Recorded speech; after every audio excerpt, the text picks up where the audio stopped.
Hi mga besh! For today's video, ayan! So ako ang ipakita sa inyo mga besh kung unsa ang pamaagi diri sa pagbayad. Mosulod ka sa ilahang shopping center or sa ilahang mall diri.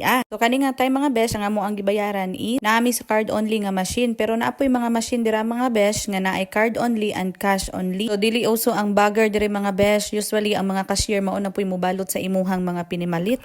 Pero kay naa man ta diri karon mga besh, so kita ang magbalot sa ato ang pinamalit. O di ba sa imuhang pinamalit ikaw ang magbalot. So ikaw na ang nagpunch, ikaw pa ang nibayad, ikaw pa jay mo balot mga besh.